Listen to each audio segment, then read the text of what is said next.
Hello viewers, നമുക്കിന്ന് കോവക്കയുണ്ട് കുടംപുളി ഇട്ടിട്ട് എങ്ങനെയാണ് കറി വയ്ക്കുക എന്ന് നോക്കാം. അതിന് വേണ്ടിയിട്ട് ഞാൻ കുറച്ച് കോവക്ക എടുത്തിട്ടുണ്ട്. ഒരു 200-250 ഗ്രാം ഉണ്ടാവും. അത് ഇതേമാതിരി ചെറുതാക്കി നുറുക്കിയെടുത്തിട്ടുണ്ട്.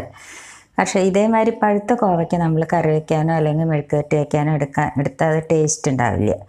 പിന്നെ അതിലേക്ക് വേണ്ടത് ഒരു സവോള ഇതേമാതിരി ചെറുതായി നുറുക്കിയെടുത്തിട്ടുണ്ട്, ചെറിയൊരു സവോള. പിന്നെ ഇഞ്ചി ഒരു ചെറിയൊരു കഷ്ണമുണ്ട്. പിന്നെ 2 അല്ലി വെളുത്തുള്ളി ഇതേമാതിരി ചെറുതാക്കി നുറുക്കിയെടുത്തിട്ടുണ്ട്. പിന്നെ പച്ചമുളക് ഒരു 3 എണ്ണം നുറുക്കിയെടുത്തിട്ടുണ്ട്. പിന്നെ അതിലേക്ക് നാളികേരം വേണം. ഒരു അരമുറി തേങ്ങ എടുത്തിട്ടുണ്ട്. പിന്നെ അതിലേക്ക് വേണ്ടത് മല്ലിപ്പൊടി ഒരു 1.5 ടേബിൾ സ്പൂൺ എടുത്തിട്ടുണ്ട്. പിന്നെ ഉപ്പ് ആവശ്യത്തിന്, കാശ്മീരി മുളക് പൊടി ഒരു ചെറിയ സ്പൂണിന് 1 സ്പൂൺ എടുത്തിട്ടുണ്ട്. പിന്നെ മുളക് പൊടി, നല്ല മുളക് പൊടി എടുത്തിട്ടുണ്ട്. അതെല്ലാം നിങ്ങൾ എരിവിനനുസരിച്ച് എടുക്കണം. പിന്നെ മഞ്ഞൾപ്പൊടി ആവശ്യത്തിന് എടുത്തിട്ടുണ്ട്, ഒരു 1/4 സ്പൂൺ എടുത്തിട്ടുണ്ട്. പിന്നെ കടുക് വേണം, കടുക് ഒരു 1/2 സ്പൂൺ വേണം. പിന്നെ ഉലുവ ഒരു 1/2 സ്പൂൺ വേണം. പിന്നെ കുടംപുളി ചെറിയൊരു കഷ്ണം വെള്ളത്തിലിട്ട് വെച്ചിട്ടുണ്ട്, അതാണിത്. പിന്നെ ഒരു തക്കാളി വേണം. തക്കാളി അങ്ങോട്ട് എടുത്ത് വെച്ചിട്ടില്ല, എടുത്ത് വെക്കണം. ഇനി എന്താ നമ്മൾ ആദ്യം ചെയ്യേണ്ടതെന്ന് വെച്ചാൽ നമുക്കൊരു ചീനച്ചട്ടി അടുപ്പത്തേക്കാം. അതിലേക്ക് നമുക്ക് കുറച്ച് വെളിച്ചെണ്ണ ഒഴിച്ച് കൊടുക്കാം. സ്റ്റവ് ഒന്ന് കത്തിക്കട്ടെ. ഇനി അതിലേക്ക് നമുക്ക് ഈ കോവയ്ക്ക ഇട്ടിട്ട് ഒന്ന് വഴറ്റിയെടുക്കാം.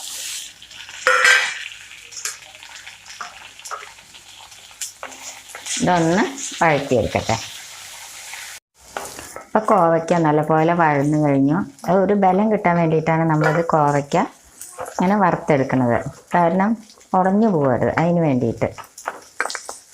അതിന് മുമ്പ് നിങ്ങൾക്ക് ഞാൻ ഒരു കാര്യം പറയട്ടെ. അതിന് മുമ്പ് നിങ്ങൾക്ക് എൻ്റെ വീഡിയോ ഇഷ്ടപ്പെടുകയാണെങ്കിൽ ലൈക്ക് ചെയ്യാനും ഷെയർ ചെയ്യാനും സബ്സ്ക്രൈബ് ചെയ്യാത്തവർ സബ്സ്ക്രൈബ് ചെയ്യാനും കമൻറ്റ് ചെയ്യാനും മറക്കരുത്.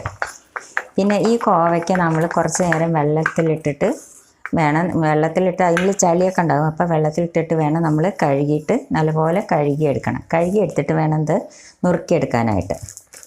ഇനി നമുക്ക് എന്താ ചെയ്യേണ്ടതെന്ന് വെച്ചാൽ അതിലേക്ക് കുറച്ച് വെളിച്ചെണ്ണ ഒഴിച്ചു കൊടുക്കാം. വെളിച്ചെണ്ണ ഒഴിച്ചു കൊടുത്തു. അതിലേക്ക് നമുക്ക് കടുക് ഇട്ട് കൊടുക്കാം. കടുകും ഉലുവ ഇട്ട് കൊടുക്കാം. ഇതൊന്ന് പൊട്ടട്ടെ.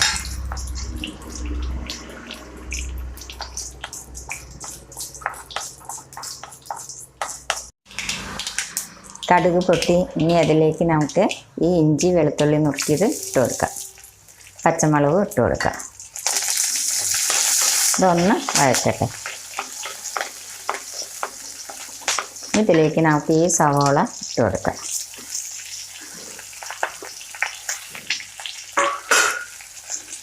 കുറച്ച് കരിവേപ്പിൻ്റെ ഇല ഇട്ട് കൊടുക്കാം. ഈ സവോള വേഗം വഴന്ന് കിട്ടാനായിട്ട് നമുക്ക് കുറച്ച് ഉപ്പിട്ട് കൊടുക്കാം. ഇതൊന്ന് വഴറ്റിയെടുക്കട്ടെ ഞാൻ. ഇപ്പോൾ സവോള, പച്ചമുളക്, ഇഞ്ചി, വെളുത്തുള്ളി നല്ലപോലെ വഴന്ന് കഴിഞ്ഞു. ഇനി അതിലേക്ക് നമുക്ക് ഈ മല്ലിപ്പൊടി ഇട്ട് കൊടുക്കാം. മല്ലിപ്പൊടി, മഞ്ഞൾപ്പൊടി, മുളക് പൊടി അതിട്ടിട്ട് ഒന്ന് വഴറ്റട്ടെ. അത് നല്ലപോലെ വഴന്ന് കഴിഞ്ഞു. അതിൻ്റെ പച്ചമണമെല്ലാം മാറി. ഇനി നമുക്ക് ഇതിലേക്ക് ഈ തക്കാളി ഇട്ട് കൊടുക്കാം. തക്കാളി നിങ്ങൾക്ക് ഇഷ്ടമാണെങ്കിൽ മാത്രം ഇട്ട് കൊടുത്താൽ മതി. കാരണം ഞാൻ ചെറിയൊരു കഷ്ണം കുടംപുളി എടുത്തിട്ടുള്ളൂ. തക്കാളി ഇട്ടിട്ടില്ലെങ്കിൽ ഒരു 2 കഷ്ണം കുടംപുളി എടുക്കേണ്ടി വരും. ഇനി ഇതൊന്ന് നല്ലപോലെ വഴറ്റട്ടെ. ഇത് വഴന്ന് വരുമ്പോഴേക്കും നമുക്ക് ഈ നാളികേരം ഒന്ന് മിക്സിയിലിട്ടിട്ട് അരച്ചെടുക്കാം. ഇനി നമുക്കിനി ഇതൊന്ന് തുറന്ന് നോക്കാം. അപ്പോൾ തക്കാളിയെല്ലാം നല്ലപോലെ വഴന്ന് കഴിഞ്ഞിട്ടുണ്ട്. ഇനി എന്താ നമ്മൾ ഇതിലേക്ക് ചെയ്യേണ്ടതെന്ന് വെച്ചാൽ നമുക്ക് കുറച്ച് ചൂടുവെള്ളം ഒഴിച്ചു കൊടുക്കാം.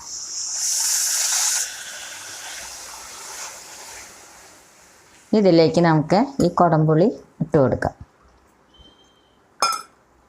ഇങ്ങനെ പിച്ചിയിട്ട് ഇങ്ങനെ ഇട്ട് കൊടുക്കണം. കുറച്ചും കൂടി വെള്ളം ഒഴിച്ച് കൊടുക്കുക.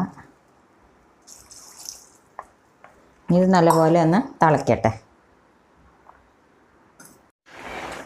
അപ്പോൾ കുടംപുളി ഇട്ടിട്ട് നല്ലപോലെ തിളച്ച് കഴിഞ്ഞു. കുടംപുളിയെല്ലാം വെന്ത് കഴിഞ്ഞു. ഇനി നമുക്ക് എന്താ ചെയ്യേണ്ടതെന്ന് വെച്ചാൽ ഇതിലേക്ക് നമുക്ക് ഈ കോവയ്ക്ക ഇട്ട് കൊടുക്കാം. കോവയ്ക്ക പെട്ടെന്ന് വേവും, കാരണം നമ്മളൊന്ന് വറുത്തെടുത്തതല്ലേ. ഇതൊന്ന് നല്ലപോലെ ഒന്ന് തിളയ്ക്കട്ടെ.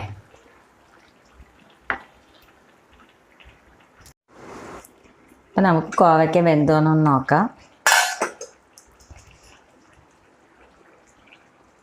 കോവയ്ക്കെല്ലാം വെന്ത് കഴിഞ്ഞു. ഇനി എന്താ നമ്മൾ ചെയ്യേണ്ടതെന്ന് വെച്ചാൽ, നമുക്ക് ഈ നാളികേരം അരച്ചതില്ലേ, നല്ല നൈസായി അരച്ചിട്ടുണ്ട്, അത് നമുക്കിതിലേക്ക് ഒഴിച്ചു കൊടുക്കാം. നാളികേരം അല്ലെങ്കിൽ നാളികേരപ്പാൽ ഒഴിച്ചാലും മതി, പക്ഷെ ഞാൻ നാളികേരം ഒഴിച്ചെണ്ണാന്ന് മാത്രം.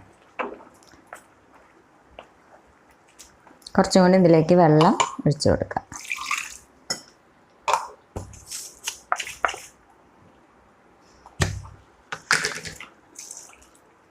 ഇതൊന്ന് നല്ലപോലെ ഒന്ന് തിളയ്ക്കട്ടെ. അപ്പം നാളികേരം ഒഴിച്ചിട്ട് നല്ലപോലെ തിളച്ച് കഴിഞ്ഞു. നമ്മുടെ കറി റെഡിയായി. ഇനി നമുക്കിതിലേക്ക് ഇത്തിരി കരിവേപ്പിൻ്റെ ഇല ഇട്ട് കൊടുക്കാം. ഇനി കുറച്ച് വെളിച്ചെണ്ണ നമുക്ക് മേലെ ഒഴിച്ചു കൊടുക്കാം.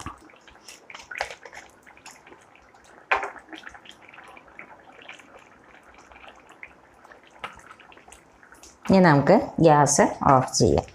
വെളിച്ചെണ്ണ ഒഴിച്ചിട്ട് നമ്മളൊരു 5 മിനിറ്റ് ഒന്ന് അടച്ച് വെക്കണം, കാരണം അതിൽ ഈ വെളിച്ചെണ്ണ എല്ലാം പിടിച്ചിട്ട് നല്ലൊരു ടേസ്റ്റ് ആവും. അപ്പോൾ നമ്മുടെ കറി റെഡിയായി. ഇത് നിങ്ങളെല്ലാവരും ട്രൈ ചെയ്ത് നോക്കണം. താഴെ കമൻറ്റ് ബോക്സിൽ വല്ല അഭിപ്രായങ്ങളും ഉണ്ടെങ്കിൽ എഴുതാനും മറക്കരുത്. താങ്ക്